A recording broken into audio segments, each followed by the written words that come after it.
Good morning student. Rayat online school education प्रकल्पांतर्गत होणाऱ्या अध्यापन कार्यामध्ये तुम्हा सर्वांचे मनपूर्वक स्वागत. इयत्ता 12वी कॉमर्स शाखेतील चिटणीसाची कार्यपद्धती या विषयासाठी आज आपण इथे उपस्थित आहोत. मी सौ वनिता संदेश टाकळकर, नवमहाराष्ट्र विद्यालय आणि ज्युनियर कॉलेज पिंपरी वगैरे या शाखेत अध्यापनाचे कामकाज करत आहे. आज आपण चिटणीसाची कार्यपद्धती या विषयाअंतर्गत प्रकरण क्रमांक 5 ठेवी, ज्याला इंग्लिशमध्ये डिपॉझिट्स असं म्हणतात, या घटकाचा अभ्यास करणार आहोत. या घटकांमध्ये जो उपघटक आपण अभ्यासणार आहोत तो आहे ठेवींची स्वीकृती, ॲक्सेप्टन्सी ऑफ डिपॉझिट्स. या प्रकरणाअंतर्गत आपण या उपघटकाचा अभ्यास करणार आहोत. तत्पूर्वी ठेवी म्हणजे काय याविषयीची माहिती आपण प्रकरण क्रमांक 2 यामध्ये अभ्यासलेली आहे. ठेवींना सार्वजनिक ठेवी असं देखील म्हटलं जातं. भांडवल पुरवठ्याचे स्रोत या अंतर्गत अभ्यास करत असताना आपण कर्जाऊ भांडवल या अंतर्गत ठेवींच्या द्वारे उभारले जाणारे भांडवल हा एक पर्याय अभ्यासला होता. सार्वजनिक ठेवी कंपनी स्वीकारतात आणि या सार्वजनिक ठेवी जेव्हा कंपन्या स्वीकारतात तेव्हा कंपन्यांच्या दृष्टिकोनातून ते एक कर्जाऊ भांडवल असते, कारण या ठेवींवर कंपन्यांना कर्ज घेत असताना व्याज या ठेवीदारांना द्यावे लागत असते. म्हणून कंपनीच्या दृष्टिकोनातून ठेवी हे कर्जाऊ स्वरूपाचे भांडवल असल्याचे आपल्याला निदर्शनास येते. कंपनी कायदा 2013 कलम 3 उपकलम 31 नुसार ठेवींची व्याख्या आपल्याला याप्रमाणे सांगण्यात आलेली आहे. ठेवींची प्रत्यक्ष व्याख्या न देता ठेव या संकल्पनेमध्ये कोणत्या घटकाचा समावेश होतो हे आपणास या ठिकाणी स्पष्ट स्वरूपात सांगितलेले दिसते. यामध्ये ठेवींच्या द्वारे अथवा कर्जाच्या द्वारे किंवा कोणत्याही इतर स्वरूपात जेव्हा कंपन्या निधींचा स्वीकार करतात तेव्हा त्या निधींचा समावेश ठेवींमध्ये झाल्याचे आपल्याला दिसून येते. परंतु भारतीय रिझर्व्ह बँकेच्या सल्ल्यानुसार खालील विहित केलेल्या म्हणजे नमूद केलेल्या विभागातील निधींचा समावेश ठेव या संकल्पनेमध्ये होत नाही असं आपल्याला या ठिकाणी दिसून येतं. आता ठेव या संकल्पनेमध्ये ज्या घटकांचा समावेश होत नाही अशा प्रकारचे घटक कोणते आहेत तर ते आपल्याला या ठिकाणी पाहायचे आहेत. ठेव या संकल्पनेमध्ये समाविष्ट न होणारे घटक किंवा गोष्टी RBIच्या नियमानुसार कोणत्या आहेत तर कंपनी कायदा 2014 नियम 2(1) उपकलम क यामध्ये ठेव ही म्हणजे ठेवींच्या स्वरूपात किंवा कर्जाच्या स्वरूपात निधींचा स्वीकार करणे असे स्पष्ट करण्यात आलेले आहे. आणि हे स्पष्ट करत असताना RBIच्या सल्ल्यानुसार कंपनीने केंद्र सरकारकडून किंवा राज्य सरकारकडून कोणतीही रक्कम मिळवली असेल, मग ते अनुदान स्वरूपातील असेल म्हणजे सबसिडी स्वरूपातील असेल किंवा इतर मदत निधी स्वरूपातील असेल तर अशा प्रकारच्या रकमेचा समावेश ठेव या संकल्पनेमध्ये कदापि होत नाही. म्हणजे ठेव या संकल्पनेमध्ये केंद्र शासनाने किंवा राज्य शासनाने दिलेली रक्कम ही समाविष्ट होत नाही. त्यानंतर कोणत्याही बँकेकडून जर कंपनीने कर्ज म्हणून एखादी रक्कम स्वीकारलेली असेल किंवा कंपनीने बँकेकडून कर्ज म्हणून एखादी रक्कम घेतलेली असेल तर अशा प्रकारची कर्जाऊ रक्कम देखील कंपनी ठेवींमध्ये समाविष्ट करू शकत नाही.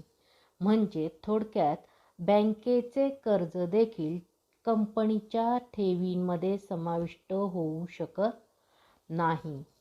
त्यानंतर तिसरा आहे ते म्हणजे परदेशी सरकार किंवा आंतरराष्ट्रीय बँकेकडून जर एखाद्या कंपनीला मदत निधी मिळालेला असेल, आपत्कालीन मदत निधी असेल किंवा डेव्हलपमेंटचा एखादा विकास निधी मिळालेला असेल, तर अशा प्रकारच्या निधींचा समावेश देखील ठेव या संकल्पनेमध्ये कंपनी करू शकत नाही. म्हणजेच ठेवींमध्ये परदेशी सरकार किंवा आंतरराष्ट्रीय बँकेकडून आलेल्या कोणत्याही रकमेचा समावेश होत नाही. त्याचबरोबर जर कंपनीला इतर कंपन्यांकडून काही रक्कम प्राप्त झाली असेल, तर अशा प्रकारे इतर कंपन्यांकडून देखील प्राप्त झालेली ही रक्कम कंपनी ठेव या संकल्पनेत समाविष्ट करू शकत नाही. त्याचबरोबर जर कंपनीने बंधपत्रे म्हणजे बॉन्ड्सची विक्री करून किंवा वाणिज्य पत्रे, त्याला आपण कमर्शियल लेटर्स असं म्हणतो, हे कमर्शियल प्रपत्रे जर कंपनीने वाटप करून एखादी रक्कम उभारली असेल, भांडवल निधी उभारला असेल, तर अशा प्रकारच्या भांडवल निधीचा समावेश सुद्धा कंपनी ठेवींमध्ये करू शकत नाही. त्या बंधपत्रांद्वारे किंवा वाणिज्य पत्र म्हणजे ज्याला आपण त्या ठिकाणी कमर्शियल लेटर्स म्हणतो, कमर्शियल पेपर्स म्हणतो, ह्या कमर्शियल पेपर्सचा समावेश सुद्धा ठेवींमध्ये होत नाही. त्यानंतर भाग आणि कर्जरोखे यांची विक्री करून प्राप्त झालेली रक्कम सुद्धा कंपनी ठेवींमध्ये समाविष्ट करू शकत नाही. म्हणजे जेव्हा प्रत्यक्ष कर्जरोखे म्हणजे डिबेंचर्सची विक्री केलेली आहे, शेअर्सची विक्री केलेली आहे आणि त्यापासून कंपनीला काही निधी मिळालेला आहे, तर अशा प्राप्त झालेल्या निधीचा समावेश सुद्धा कंपनी ठेव या संकल्पनेमध्ये करू शकत नाही. त्याचबरोबर व्यापारी पतपत्राच्या विक्रीने प्राप्त झालेली जी रक्कम आहे, ही रक्कम सुद्धा कंपनी ठेवींमध्ये समाविष्ट करू शकत नाही. म्हणजेच त्याला ट्रेड क्रेडिट्स असं आपण म्हटलेलं आहे किंवा व्यापारी पतपत्रांमध्ये आपण ॲडव्हान्सेसचा सुद्धा समावेश करतो. या ॲडव्हान्सेस रक्कमचा सुद्धा समावेश करत असताना त्या रकमेचा विचार कंपनी ठेवींसाठी करू शकत नाही. म्हणजे ठेव या संकल्पनेमध्ये या रकमेचा समावेश होत नाही. त्यानंतर विश्वस्तांद्वारे म्हणजे ट्रस्टीज जे असतात, या ट्रस्टीजद्वारे जर कंपनीला काही रक्कम प्राप्त झाली असेल, तर या रकमेचा विचार सुद्धा कंपनी ठेवींसाठी करू शकत नाही. त्यानंतर पुढे आहे ते म्हणजे कंपनी ठेवी स्वीकारू शकत नाही अशा प्रकारच्या कोणत्या कंपन्या आहेत की ज्यांचा विचार कंपनीच्या ठेवीसाठी केला जात नाही. या ठिकाणी आपण काही गोष्टी यापूर्वीच अभ्यासलेल्या आहेत की सार्वजनिक ठेवी या कंपनीच्या अल्पमुदतीच्या भांडवलाचा महत्त्वपूर्ण पर्याय म्हणून विचारात घेतलेल्या आहेत.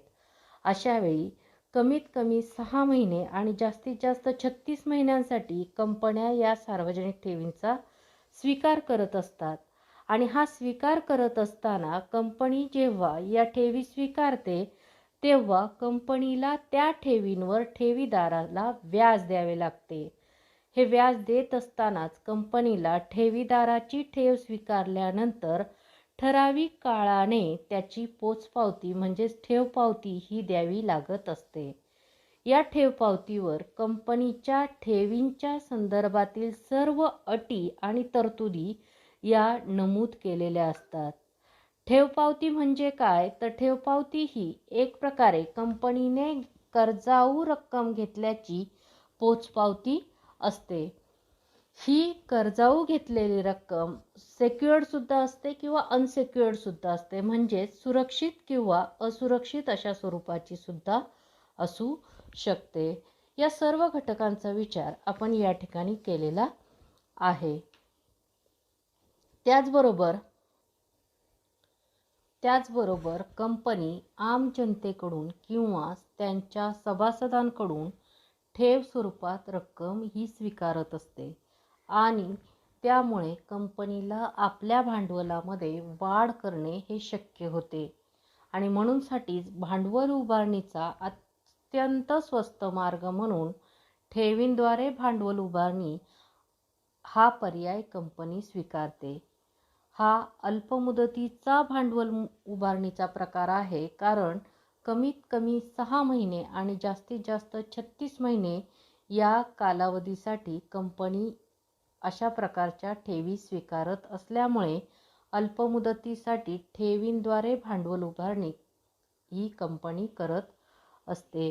अशा प्रकारच्या ठेवींचा अर्थ आणि व्याख्या अभ्यासल्यानंतर आपणाला ठेवींची स्वीकृती या संकल्पनेचा अभ्यास करावयाचा आहे. या संकल्पनेचा अभ्यास करत असताना ठेवींची स्वीकृती कोणत्या कंपन्या करू शकत नाहीत, म्हणजेच कोणत्या कंपन्यांना ठेवी न स्वीकारणाऱ्या कंपन्या किंवा ठेवी स्वीकारण्यासाठी वगळल्या जाणाऱ्या कंपन्या असं म्हटलेलं आहे, हे पाहणे सुद्धा आपणाला या ठिकाणी महत्त्वाचे ठरते. ठेवी स्वीकारू शकत नाहीत अशा प्रकारच्या कंपन्यांमध्ये सर्वात प्रथम येते ती म्हणजे बँकिंग कंपनी. कोणत्याही प्रकारची बँक जेव्हा एखादी ठेव स्वीकारते तेव्हा ती कंपनीसाठीची सार्वजनिक ठेव असू शकत नाही. ती त्या खातेदाराची ठेव असते, ती कंपनीसाठीची ठेव असत नाही आणि म्हणून तिला भांडवल म्हटले जात नाही. त्यानंतर ज्या कंपन्या बँकिंग व्यवसाय करत नाहीत परंतु बचती स्वीकारतात अशा प्रकारच्या कंपन्यांचा समावेश सुद्धा त्या ठिकाणी ठेवींच्या स्वीकृतीसाठी विचारात घेतला जात नाही. त्याचबरोबर गृहकर्ज पुरवठा करणाऱ्या कंपन्यांचा विचार देखील ठेवी स्वीकारण्यासाठी केला जात नाही. म्हणजे घर उभारणीसाठी, घर बांधण्यासाठी किंवा घराचा विस्तार आणि विकास करण्यासाठी ज्या कंपन्या लोन पुरवठा करतात अशा प्रकारच्या कंपन्या ठेवी स्वीकारू शकत नाहीत. त्याचबरोबर सरकारद्वारा निश्चित केलेल्या इतर काही कंपन्या सुद्धा त्या ठिकाणी ठेवी स्वीकारू शकत नाहीत. अशा प्रकारे ठेवींची पूर्तता करण्यासाठी म्हणजेच ठेव स्वीकारण्यासाठी ज्या कंपन्या लायबल आहेत, कॅपेबल आहेत, या कंपन्यांची माहिती आपणाला कंपनी कायदा 2013 मध्ये कलम 73 ते 76 मध्ये तर कंपनी स्वीकृती नियम 2014 मध्ये निर्देशित केल्याप्रमाणे अधिकृत सूचना ज्या कंपन्या पालन करतात त्याच कंपन्या ठेवींचा स्वीकार करू शकतात असे आपणाला या ठिकाणी पाहायला मिळते. अशा प्रकारच्या या ठेवींची स्वीकृती करणाऱ्या कंपन्यांचे जे वेगवेगळे प्रकार आहेत ते कोणकोणते आहेत हे पाहत असताना आपल्याला 2 मुख्य प्रकार या ठिकाणी पाहायला मिळतात. त्यामधील पहिला प्रकार आहे तो म्हणजे सभासदाकडून ठेवी स्वीकारणाऱ्या कंपन्या. सभासदांकडून ज्या कंपन्या ठेवी स्वीकारतात त्या कंपन्यांमध्ये पहिल्या कंपनीचा समावेश होतो ती कंपनी म्हणजे खाजगी कंपनी होय. खाजगी कंपनी कोणाला म्हणायचे तर खाजगी कंपनी